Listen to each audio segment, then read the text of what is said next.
Bonjour à tous et bienvenue sur cette chaîne de tutos, mais comme je l'ai déjà dit par le passé, je m'interdis pas de vous faire des petites découvertes logicielles, comme cette pépite que j'utilise au quotidien, et comme tout ce que j'utilise au quotidien comme logiciel, j'aime bien le partager avec vous, parce que je me dis que si ça m'est utile à moi, ça peut vous être utile à vous.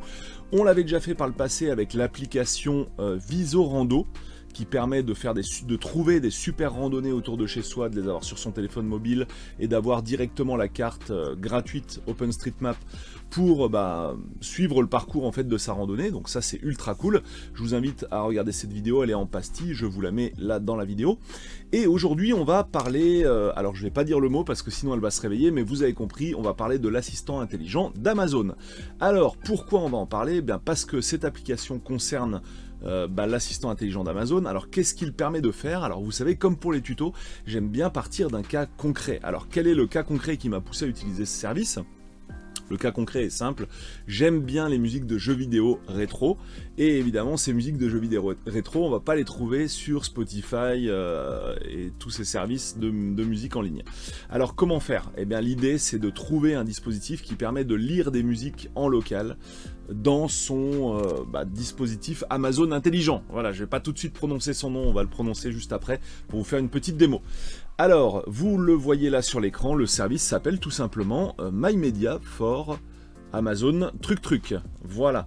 Alors, l'idée est simple, donc on installe ce logiciel sur un des PC de son réseau, voilà.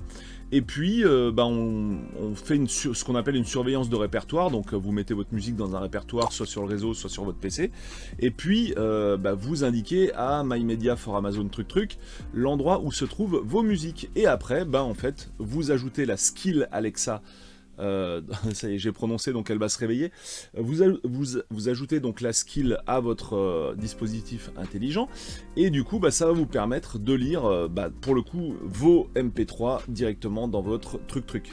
Alors petite démo par l'exemple, donc là vous voyez j'ai paramétré le logiciel, j'ai pas mal de musique de jeux vidéo, c'est ce que je vous disais, la playlist s'appelle jeux vidéo, et donc il n'y a que des musiques soit de Super NES, Mega Drive, évidemment PlayStation, etc. Bon, vraiment il y a des tas de musiques que j'aime bien écouter. Et je vous propose une petite démo, donc la phrase de déclenchement, vous allez tout de suite l'entendre, c'est, on va le faire là maintenant.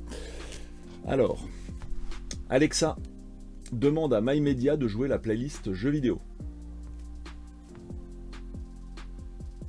Je joue votre playlist jeux vidéo de votre collection My Media.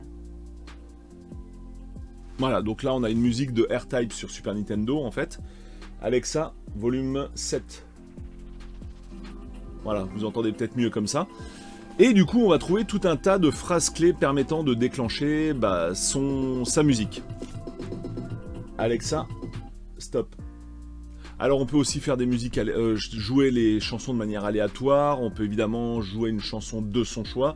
Donc il y a tout un tas de phrases de déclenchement que vous voyez ici, elles sont toutes expliquées là, voilà, suivant, précédent, un peu comme sur Spotify, finalement il n'y a pas grande différence quoi. Voilà, donc là il y a tout un tas de trucs qu'on peut faire.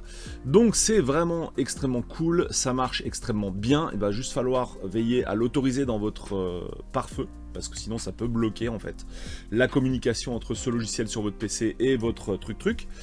Et du coup, une fois que tout ça c'est fait, ça marche vraiment du feu de Dieu. Franchement, c'est pas compliqué à paramétrer. Alors, vous allez me dire, tout ça a un coût quand même, je vous préviens dans la vidéo. Et au début, je me suis dit, oui, non, mais franchement, c'est du 3-4 € par mois, je vais paramétrer mon Synology pour utiliser des S-Music sur mon Alexa et tout. Et en fait, quand j'ai vu le coût du service, je me suis dit, on va pas s'emmerder. On va partir directement sur cette solution parce que c'est vraiment pas cher. Alors, côté tarification, qu'est-ce que ça donne? Je vais vous le montrer là tout de suite maintenant. Hop, on va afficher l'ensemble des tarifs proposés, des tarifs imposés plutôt par le service. Donc en free, c'est 7 jours d'essai, donc là j'arrive au terme de l'essai gratuit et je viens donc de souscrire aujourd'hui pour 1 an.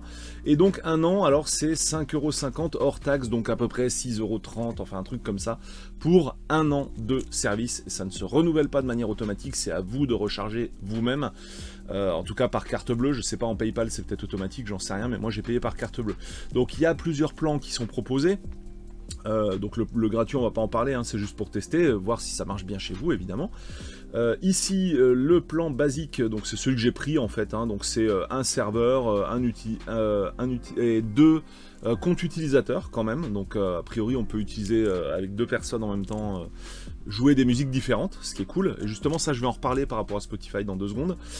On a ici le Advanced, donc c'est, ouais, ils préfèrent qu'on prenne ça parce que forcément c'est un peu plus cher, donc là on peut carrément avoir 2 médias serveurs, enfin 2 serveurs médias pardon, donc MyMedia, et puis on peut avoir 5 personnes de la famille qui partagent le compte pour utiliser des trucs différents sur chaque Alexa de la maison.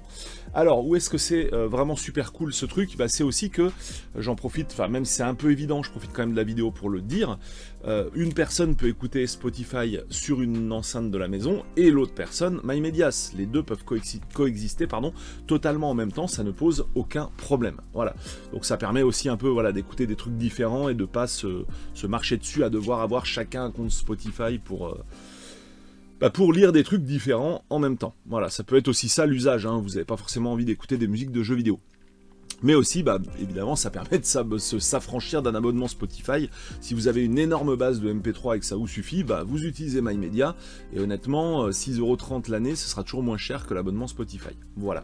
Donc, fin de cette petite vidéo découverte logicielle. Même si c'est une interface web, ça reste un logiciel. Donc, vous voyez, ça peut marcher aussi avec iTunes. On a ici les albums qui s'affichent, donc que des albums de jeux vidéo. On peut partager tout ça avec d'autres personnes, ça on l'a vu tout à l'heure dans les abonnements. Enfin bref, il y a vraiment tout un tas de trucs qu'on peut faire, il n'y a pas de souci, c'est vraiment extrêmement complet. On peut faire des playlists, là c'est les dossiers qu'on va surveiller comme je vous disais tout à l'heure, et là c'est la chanson qui est lue actuellement, avec même les vignettes d'albums qui s'affichent dans l'interface web. Bref, c'est vraiment super, ça marche du feu de Dieu. Donc si le cas de figure vous intéresse, donc de pouvoir lire vos MP3 en local sur votre Alexa, et du coup n'hésitez pas à foncer sur MyMedia, je trouve que ça marche super bien, que c'est vraiment pas cher, et puis du coup ce n'est pas la peine de s'en passer, c'est vraiment top. Si vous-même vous avez une autre solution, n'hésitez pas à la partager, l'internet c'est fait pour ça, c'est communautaire, on s'entraide chacun entre nous, et c'est ça qui est vraiment la puissance du web et de YouTube notamment. Fin de cette vidéo, je vous remercie d'avoir suivi jusqu'au bout, je vous donne rendez-vous pour d'autres tutos sur la chaîne, ou bien des vidéos de jeux vidéo rétro sur ma chaîne Retropolo que je vous mets en description, ou bien des tests produits sur ma chaîne Super Matos que je vous mets aussi en description. Salut à tous et à bientôt, ciao.